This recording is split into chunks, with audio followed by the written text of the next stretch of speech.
konuklar, sevgili şiir dostları, yine çok güzel bir günde, yavaş yavaş baharı karşılamaya hazırlandığımız bir günde yine hep birlikteyiz. Nilüfer Belediyesi Kütüphaneleri tarafından düzenlenen Mehmet H. Doğan ödül törenine hepiniz hoş geldiniz. Türkiye'de kendi alanında çok özel bir iddiayla hayata geçirdiğimiz şiir kütüphanemiz 5. yaşını geride bıraktı. Türk şiirine katkı sunma çabasıyla koleksiyonumuza çok değerli basılı eserler, süreli yayınlar, ses ve görüntü kayıtları, şairlerin paylaştığı özel eşyalarını dahil ederek zenginleştirmeye devam ediyoruz. Bu çabaya Mehmet E. Doğan ödülüyle güç katmaktan da mutluluk duyduğumuzu sizlere bir kez daha ifade etmek istiyoruz. Çağdaş Türk şiirinin en önemli eleştirmenlerinden biri olan Mehmet E. Doğan'ın anısını yaşatmak üzere düzenlenen ödülle Türkçe'de yayımlanmış şiir eleştirilerinin önemine dikkat çekmeyi ve bu alanda yeni çalışmaları da teşvik etmeyi amaçlıyoruz. Ödül törenine geçmeden önce değerli tiyatro ve seslendirme sanatçısı sevgili Hümayun Güldağ bizlerle birlikte Mehmet E. Doğan'ın denemelerinden ve çevirdiği şiirlerden okumalar gerçekleştirecek bizlere. Prusa Yaylı Çalgılar Dörtlüsü de bizlere bu gecede eşlik edecekler. Kendilerini şimdi alkışlarınızla dinleyeceğiz.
Selam Oza.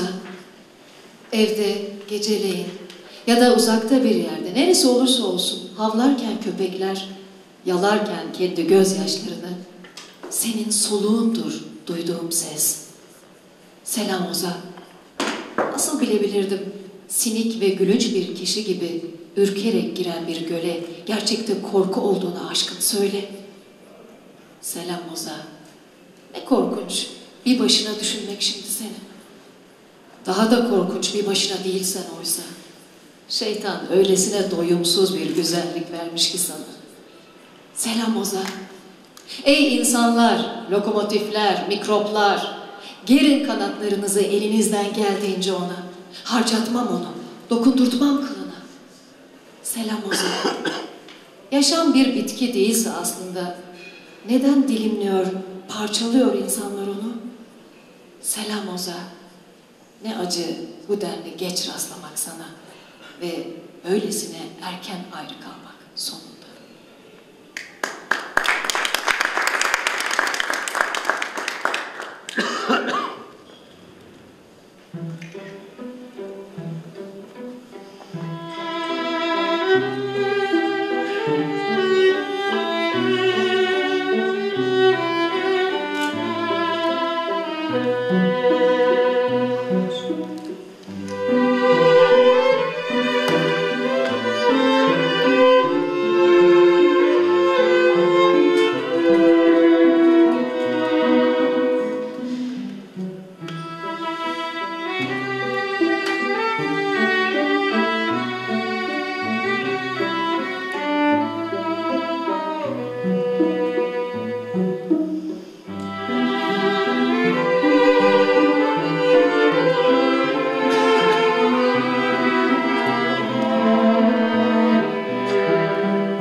Eline kalemi alan insan rahat değildir. Bir şeylerin ağırlığını duymaktadır üzerinde.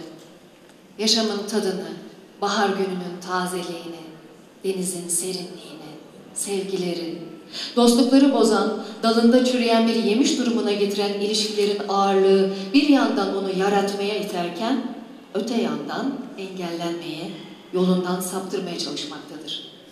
Sanatçı böylelikle yaşama, var olma savaşı ile birlikte bir de yaratma savaşı vermektedir. Onun güçlülüğü, büyüklüğü, iki cephede birden savaş vermek zorunda kalan insanın güçlülüğüdür. Yaşadığı toplumun insanı olarak kazandığı sağlam bilinç, onu yitip gitmeden bu karmaşık makinenin bir dişlisi olmaktan kurtarmaktadır.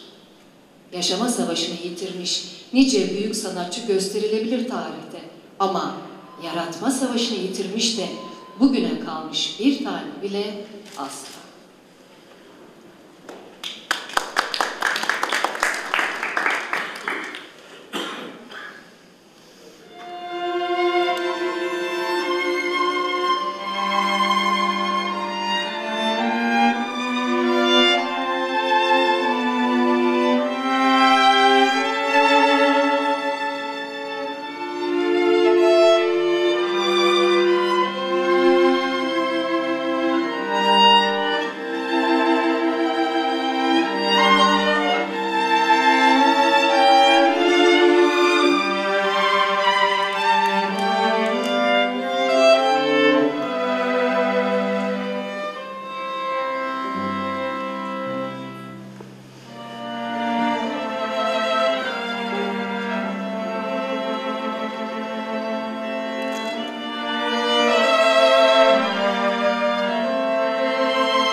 Ömürlerinde bir tek şiir okumamış, bir dizenin tadını günlerce yüreğinde taşımamış, bir türkünün ezgisiyle bir akşamını geçirmemiş, yaşamı boyunca bir kitap için kitapçı kitapçı dolaşmamış, bir genel kitaplığın insanı dinlendiren o sessiz, huzur verici havasını solumamış, eli yeni çıkmış bir kitabın kapağını sevgiyle okşamamış, burnu taze mürekkep ve kağıt kokusunu almamış o büyük adamlar. Büyük büyük masaların gerisinde oturup insanların işleri, kimi zaman da kaderleri üzerine karar verirlerken, onları terslerken ya da onlara bir iyilikte bulunurlarken nasıl kendilerine güvendiler. Ama o güvenin altında basit bir alışkanlıktan, bir yetki, otorite alışkanlığından, yerine, işine, çevreye alışılmaktan başka bir şey olmadığını gördüğümüz zaman nasıl cücedirler, nasıl zavallıdırlar. O yetki kılığını sıyırdığınız zaman üstlerinden, alıştıkları çevrenin dışına bir sanat çevresine soktuğumuz zaman onları nasıl yiterler, Sudan çıkmış balığa dönerler, şaşarsınız.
Goya'yım ben, çıplak tarladan, düşmanın çelikten kalemiyle oyulmuş gözlerinin kraterleri. Acıyım ben, diliyim ben savaşın, sönmeyen koru şehirlerin. 1941 yılında karda açlığım ben. Gırtlağıyım ben, gövdesi tek başına bir meydanda bir çan gibi çalan asılmış bir kadının. Goya'yım ben. Ey gazap üzümleri, savurmuşum küllerini batıya çağrısız konuğum ve çakmışım yıldızları her şeyi gören ve unutmayan gökyüzüne çiviler gibi. Goya'yım ben.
Uçuculuk günlerimde ölüm elle tutulurcasına somutlaştı yaşamımda. 20'lerinde genç pilotlardık ve 2-3 yıl içinde aramızdan birçok kişiyi Chopin'in cenaze marşı eşliğinde şehitliğe götürdük ve gömdük ellerimizle. Bir gün önce birlikte yediğimiz, içtiğimiz arkadaşlarımızın anısına kadeh kaldırıyorduk ertesi akşam. Kanıksadım ölümü. Bu benim öyküm. Ama başka öyküler de olabilir. Aklıma Yokuş şiiri geliyor Orhan Veli'nin.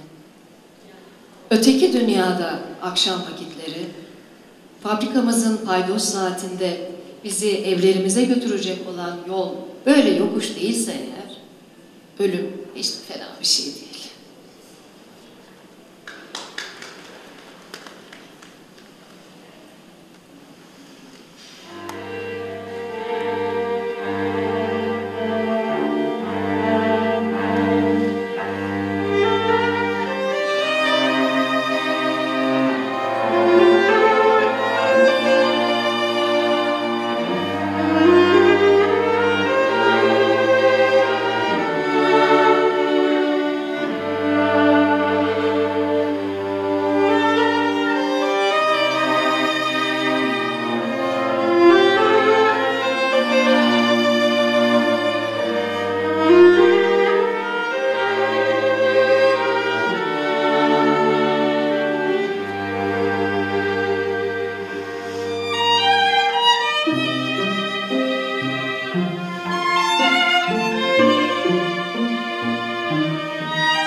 Bir şeyler yitirmedeyiz.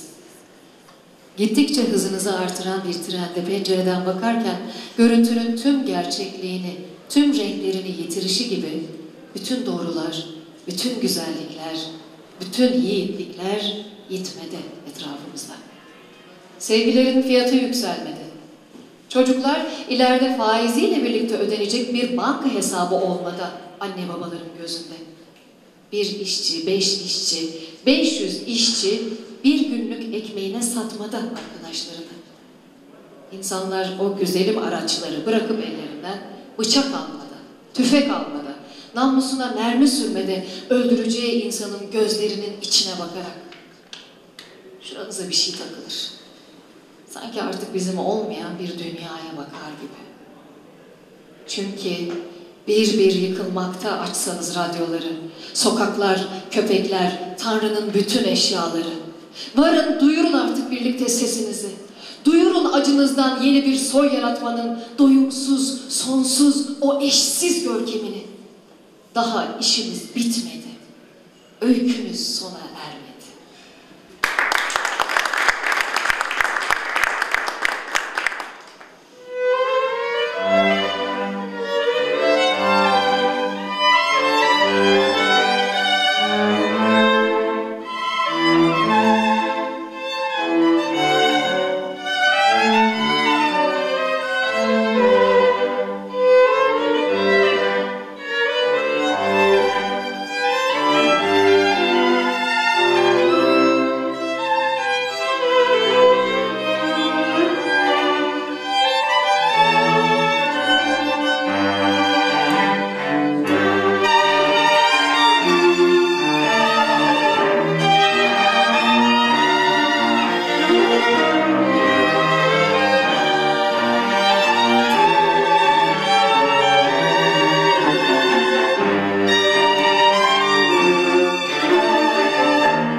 Çok teşekkür ediyoruz. Gecemizi daha da özel kıldığınız için.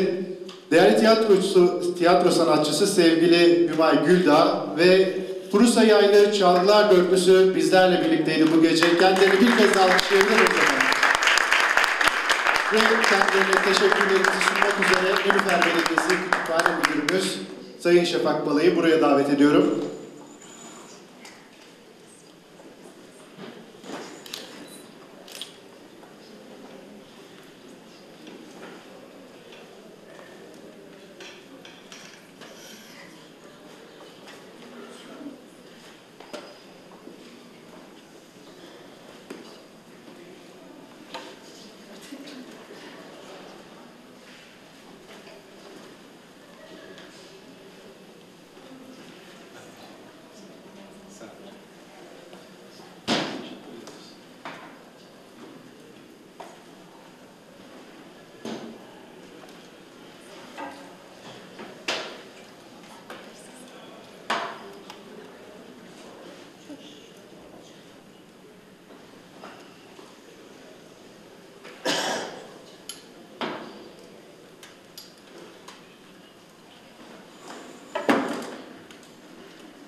Teşekkür ediyoruz bir kez daha. Değerli konuklar, törenimize devam ediyoruz ve aile adına Mehmet E. Doğan'ın oğlundan bir mesaj var. Öncelikle Nilüfer Belediyesi'ne böylesine kutsal bir görevi sürdürdüğü için teşekkür ediyorum. Ayrıca Mehmet E. Doğan şiir ödülünü kazanmış olan Alpan Akgül'ü kutluyor ve ödüle emek veren seçici kurulu üyelerine teşekkür ediyorum. Tüm zamanlardan daha çok gereksinim duyduğumuz şiirin, yaşadığımız şu dünyaya karşı insanın vermiş olduğu en özgür direniş olduğunu düşünüyorum. Şiir sanatı, yetişkinleştikçe insanın varoluş mücadelesinde o denli güçlü biçimde yer alacaktır. Bu küçük kutlama yazısını babamın çok sevdiği, benim de üniversitede cebimden ayırmadığım Ece Ayhan'ın Devlet ve Tabiat şiir kitabından Devlet ve Tabiat şiirini son dizeleriyle sonlandırıyorum. Her çocuğun kalbinde kendinden daha büyük bir çocuk vardır. Bütün sınıf sana çocuk bayramlarında zarfsız kuşlar gönderecek.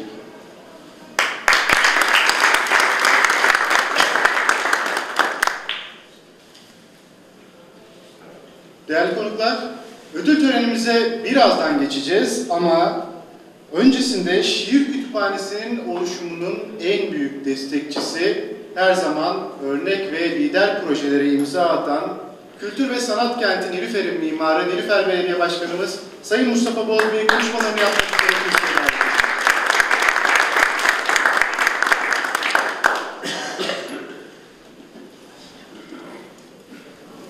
Evet. Öncelikle hem tiyatro sanatçımıza tabii ki Rusya, aslında Bursa'dan yani grubumuza çok teşekkür ediyorum. Bu akşam ödül töreninde renk kattıkları için. Evet sevgili konuklar, kültür ve sanatın ve elbette ki şiirin kenti Nilüfer'e hepiniz hoş geldiniz. Biz Türkiye'nin şu anda görmüş olduğunuz bu alan Türkiye'nin ilk ve tek şiir kütüphanesi olduğunu belki bilmiyorsunuzdur ama ben de belirtmek istedim.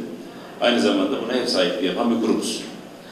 Yine uluslararası şiir festivalleriyle, dizelerdeki ahengi, barışla, dostlukla, paylaşımla yakalayan bir kentiz. Aynı zamanda biz Türkiye'de ilk ve tek sanatsal şiir kütüphanesine ev sahipliği yapan ve her gün saat tam 14'de kentin kalbini mısralarla süsleyen bir kurumuz. Diyebiliriz ki dünyanın başladığı andan itibaren şiire dönüşen tüm kelimeleri Nilüfer'de yansıtmaya, korumaya, yaşatmaya kararlıyız. İşte bu anlayışla Türkçe'de yayınlanmış şiir eleştirilerinin önemine dikkat çekmek, bu alanda yapılacak yeni çalışmaları teşvik etmek ve Türk şiirine katkı sunmak adına geçen yıl ilkini gerçekleştirdiğimiz bu ödüllerle yeniden beraberiz, birlikteyiz. Evet, Mehmet E. Doğan ödülünü ilkini geçen yıl gerçekleştirmiştik. Yine Mehmet E. Doğan, günümüz şiir eleştirisinde önemli bir yer edinen pek çok çalışmasıyla şiirimizin dünü ve bugününe ışık tutan bir isimdir. Bu ödül aracılığıyla şiirimize büyük emek veren ve 2008 yılında aramızdan bitirdiğimiz Mehmet E. Doğan'ın anısını yaşatmayı hedeflemiştik. Bu ödülle bir amacımız da şiir eleştiri ve araştırmalarını gündem haline getirmek, yeni çalışmalara da cesaret vermektir. İnanıyorum ki edebiyat ortamında bu ödülün teşvik edici etkisi kendisini hissettirmektedir. Nilüfer Belediyesi olarak ülkemizin şiir iklimine bu anlamda katkı sunmaktan da onur duyduğumuzu özellikle de belirtmek istiyorum. Bu dönemde de eleştirinin gücünü arttırmak, şiirin gücünü arttırmaktır diye düşünüyoruz. Mehmet E. Doğan ödülleriyle de amacımız işte bu gücü vurgulamaktır aslında. Bu anlayışla sürdürdüğümüz çalışmalarımız arasında Mehmet E. Doğan ödüllerinin kalıcı ve sağlam bir yer edineceğine kesinlikle inanmaktayız. Yarışmaya katılan tüm eser sahiplerine özellikle teşekkür etmek istiyorum. Seçici kurul üyelerimiz Orhan Alkaya, Metin Celal, Gültekin Emre, Haydar Ergülen ve Orhan Tekelioğlu'na titiz çalışmaları sonucu ödülleri belirlediklerinden dolayı kendilerine özel bir teşekkür etmek istiyorum. Seçici kurulumuza tabii ki önemli katkıları var. Katkılarından dolayı da kendilerine teşekkür ediyorum. Bu yıl oy birliğiyle ödülü alan bir sanatçı belirlediler ve biraz önce de arkadaşlar Alpan Akgül arkadaşımız belirlediler ve ben jüriye bu anlamda etkin ve nitelikli aynı zamanda da büyük çabalarından dolayı bu bizim ödülümüze, ödül sürecine katkı sundukları için de kendilerine teşekkür ediyorum. Ve jüri özel ödülü var. Onu da jüri özel ödülünü de Doğan Hızlan'a layık gördüler. Doğan Bey beni aradı dün. Gelemeyeceğini bildirdi. Katılamayacağını. Çünkü aynı gün farklı bir programı da daha önceden söz verdiği için varmış ve onun için de katılamayacağını ifade etti. Ama bir sonraki özellikle yakın zamandaki kitap fuarına gelmeyi planlamış. Orada bir programı varmış. O zaman da mutlaka geleceğim. Şiir kütüphanesini gezeceğim ve bilgi alacağım dedi. Ve özellikle sizlere selamları da iletti. Bu duyguyu paylaşmak istiyorum size. Tabii ben her iki ismi de gönülden kutluyorum. Tüm emeği geçen arkadaşlarımızı ve herkesi gönülden teşekkür ediyorum. Evet, şimdi ödül süreci. Başkanımızı bırakmayalım. Başkanımız bir kez daha davet edelim buraya. Şimdi değerli konuklar, başkanımıza konuşmalar için teşekkür ediyoruz.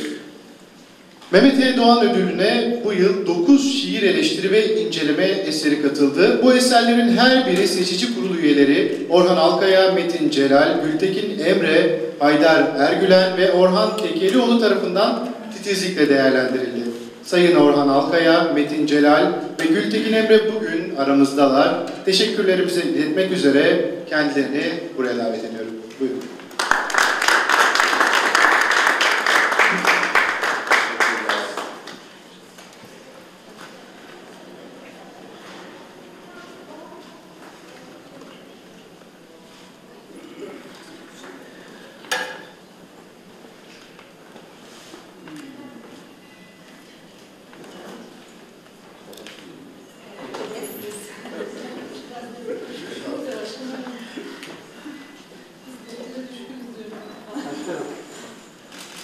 Hayır, açılıyor mu?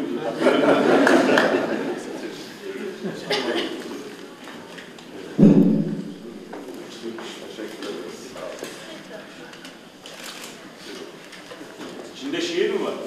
Bakalım, merak ettim.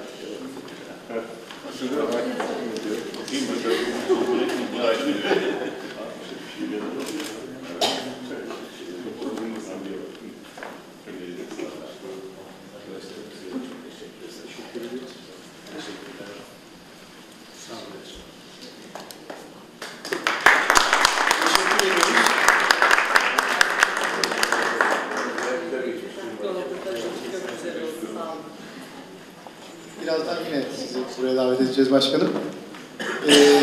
Seçici kurul başkanımız Sayın Metin Celal'i bir kez daha buraya davet ediyoruz. Hem Doğan Bey bir mesajını iletecek. Daha sonra bu kez ödülleri sahiplerine ileteceğiz abi. Evet, Sayın Başkan Mustafa Boz Bey de belirtti. Doğanızdan çok istemesine rağmen törende bulunamadı. Ama bir mesaj hazırlamış. Bana iletti, ben de sizlere okuyacağım. İyi akşamlar efendim. Gelemediğim için sizlerden özür diliyorum. Nilüfer Belediyesi'nin sanata, edebiyata katkısı için özellikle Başkan Mustafa Boz Bey'e teşekkür ediyorum. Edebiyat jürilerinde bulunduğum için ödül verme zevkini çokça yaşadım. Ödül almak benim için farklı bir duygu. Edebiyatta değerlerini kanıtlamış kişilerden oluşan bir jüriden ödül almanın artı mutluluğunda yaşıyorum.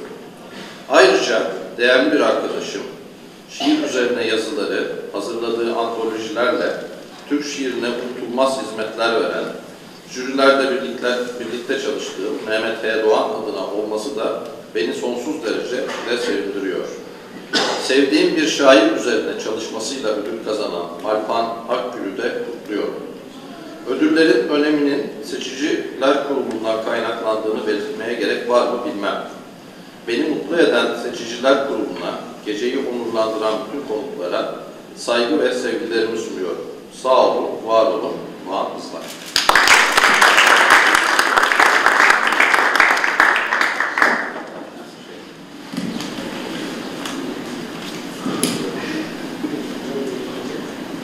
Şimdi bu sene 2 tane ödülümüz oldu. Bir Mehmet E. Doğan eleştiri ödülü var. Bir de bildiğiniz gibi jüri özel ödülü verdik. Jüri özel ödülünü Doğan Hızlar'a verdik. Bu sene tamamen şiir üzerine yaptığı incelemelerden oluşan bir kitabı olması nedeniyle ve tabii ki 64 yıldır ilk yazısını yazdığından beri hem çağdaş Türk Edebiyatı'na ama esas olarak şiir üzerine çok büyük emek vermiş olması nedeniyle kendi mesajından da anlamışsınızdır. İlginç de bir özelliği var. Çok fazla sayıda ödülün verilmesine vesile olmuş, jürilerde yer almış. Ama ilk ödülü de Mehmet E. Doğan şiir ödülü oluyor. Böyle de bir ilginçliği var. O yüzden de çok zaten hoşuma gitti, heyecanlandınız bildirdiğimizde. İlk ödülümüz o. İkincisi, şimdi bugün aramızda bulunan arkadaşımız Alpan Akgül'e vereceğiz. Alpan Akgül, Oktay Rıfat üzerine, çağdaş Türk ustası, Oktay Rıfat üzerine kapsamlı bir inceleme, eleştirel çalışma yaptı. Bu Türkiye'de hatta dünyada da şiir üzerine çok görülen işlerden değil. Yani bir şair üzerinde kapsamlı çalışma yapmak. Ama ayrıca bizim dikkatimizi çeken husus şudur. Oktay Rıfat çok önemli bir şairimiz olmasına rağmen maalesef üzerine yazılmış belki de tek kitap, ilk kitap Almanak kitabı. O anlamda da dikkatimizi çekti. Bir de yine jüride de toplantıda andık, arkadaşlarımız hatırlattı. Mehmet Erdoğan abimiz özellikle akademik görevi olan arkadaşlarımızın, akademisyenlerimizin şiir üzerine, çağdaş Türk şiiri üzerine çalışmalar yapmasını arzu eder. Bu çeşitli vesilelerde söylerdi hatıralarımızda. O anlamda da bir anlamı olacağını düşündük. Çok değerli bir eser, emek verilmiş. Hem de adına ödül verilen kişinin de arzu ettiği, duyduğu, umut ettiği bir şekilde ödüllerimiz böyle belirlenmiş. Teşekkür ederim. Sizi bırakmayalım. Metin Bey ödülün gerekçelerini açıkladı. Değerli gruplar, Mehmet E. Doğan ödülünün bu yılki sahibi Güneş Yalnız Dirileri Isıtır, Oktay Rıfat şiiri üzerine adlı çalışmasıyla Alpan Akgül oldu. Kendilerini alkışlarınızla buraya davet ediyorum. Ödül almak üzere ve aynı zamanda ödülü yine takdim etmek üzere, Metin Bey'le takdim etmek üzere Nilüfer Belediye Başkanımız Sayın Mustafa Boz Bey'i de yeniden buraya davet ediyorum. Değerli konuklar, seçici kurul üyeleri oy birliğiyle uzun yıllardan beri Türk şiirine sunduğu katkılar nedeniyle Sayın Doğan Hızlan'a jüri özel ödülünün verilmesini kararlaştırdı. Ancak kendisi bugün yoğun programları nedeniyle törenimize katılamadı. Kendisini de kutluyoruz bu anlamda.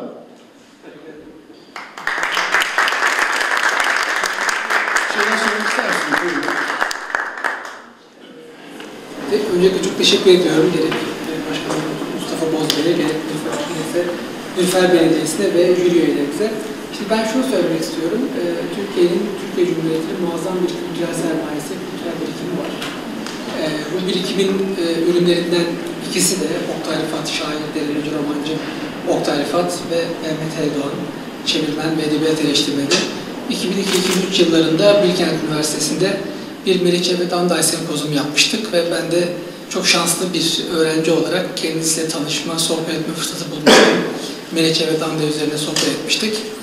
Açıkçası ben yine tekrar edeyim, Türkiye Cumhuriyeti'nin bu büyük kültürel birikiminin 2 ismiyle adımın anılmasından büyük onur duyuyorum. Bu sebeple jüri üyelerine, Nilüfer Belediyesi'ne ve hepinize teşekkürlerimi sunuyorum. Biz de sizi tebrik ediyoruz. Değerli seçici kurulu üyelerimizi de buraya davet ediyoruz. Bir fotoğrafta buluşmak üzere. Şafak Hanım buyurun. Hüma Hanım. Siz de davet edelim. Peki sonra. Biz de şunu söylemek istiyoruz. Mikrofona gelin. Şiir Kulesi'ni gördünüz mü? Gördüm. Siz Şiir Kulesi. Gördüm. Bir gördüm. Evet. En azından sizlerin de bir eleştirisini alıp ya da önerilerinizi. Allah benim şiirimi okumuşsunuz, çok iyi.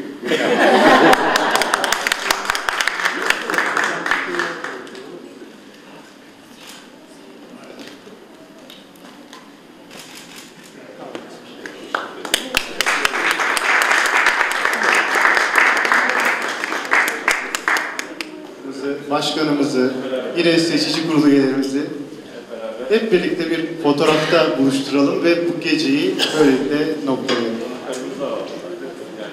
Değerli konuklarımız sizler de buyurun. Tüm katılımcıları buraya davet ediyoruz. Günün anısına fotoğrafta buluşmak üzere.